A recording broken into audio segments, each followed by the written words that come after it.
சென்னை வேளச்சேரியில் உள்ள ஒரு தனியார் வங்கியில் 1.15 கிலோ தங்கம் கேட்பாரற்று கிடந்த சம்பவம் பெரும் அதிர்ச்சியை ஏற்படுத்தியிருந்தது. இந்நிலையில் அந்த தங்கத்தை விட்டு சென்றது யார் என்று தற்பொழுது கண்டுபிடிக்கப்பட்டிருப்பதாக அண்மை செய்தி வெளியாகியிருக்கிறது. கூடுதல் விவரங்களோடு இணைகிறார் எமது செய்தியாளர் சாலமன். வணக்கம். விக்கிற விலைக்கு 1.5 கிலோ தங்கத்தை யார் இப்படி விட்டுட்டு போயிருக்காங்க? போலீசார் நமக்கு தற்போது சொல்லக்கூடிய தகவல்கள் என்ன? சென்னை வேளச்சேரியில அமைந்திருக்கக்கூடிய HT வங்கியில கடந்த 5ஆம் தேதி ஒரு பர்தா அணிந்து வந்த ஒரு பெண் வந்திருக்கிறார் வாடிக்கையாளர் போல. அப்போது அவர் தான் இந்த வங்கியில கணக்கு துவங்க வேண்டும் எனவும் லாக்கர் வசதிகள் எல்லாம் இங்கு எப்படி உள்ளது என்பது தொடர்பான விவரங்களை கேட்கிறார்.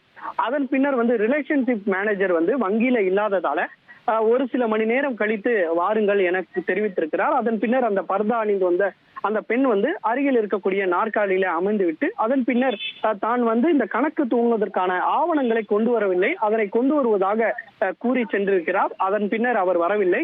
அங்கே அவர் அமர்ந்திருந்த நாற்காலியில ஒரு பர்ஸ் ஒன்று இருந்திருக்கிறது. அந்த பர்ஸை வங்கி ஊழியர்கள் திறந்து பார்த்திருக்கிறார்கள். அதுல 1 கிலோ தங்க கட்டி மற்றும் 256 கிராம் தங்க நகைகள் இருந்ததை கண்டு உடனடியாக அதிர்ச்சி அடைந்த அந்த வங்கி ஊழியர்கள் இது குறித்து வங்கி மேலாளரிடம் தகவல் தெரிவித்திருக்கிறார்கள். வங்கி மேலாளர் இது குறித்து கடந்த 5 நாட்களாக பார்த்திருக்கிறார்கள். ஆனால் யாரும் அந்த நகைகளை உரிமை கோராத நிலையில இருந்த நிலையில உடனடியாக இது குறித்து வேளச்சேரி காவல் நிலையத்தில் இந்த நகைகளை ஒப்படைத்து விட்டு யாரோ மறந்து விட்டதாக தெரிவித்திருக்கிறார்கள். இந்த நிலையில் தான் போலீசார் அங்குள்ள CCTV காட்சிகளை வைத்து இந்த நகைகள் யாருடையது என்ற கோணத்துல விசாரணை மேற்கொண்ட நிலையில அந்த பர்தா அணிந்து வந்த பெண் ஏற்கனவே அதே வங்கியில பணியாற்றிய முன்னாள் மேலாளரான பத்மபிரியா என்பது தற்போது வேளச்சேரி போலீசாருக்கு தெரிய வந்திருக்கிறது. குறிப்பாக இவர் ஏற்கனவே இந்த நகை அந்த வேளச்சேரி வங்கியில இருக்கக்கூடிய லாக்கர்ல நகைகளை திருடி அவர் மத்திய குற்றப்பிரிவு போலீசாரால்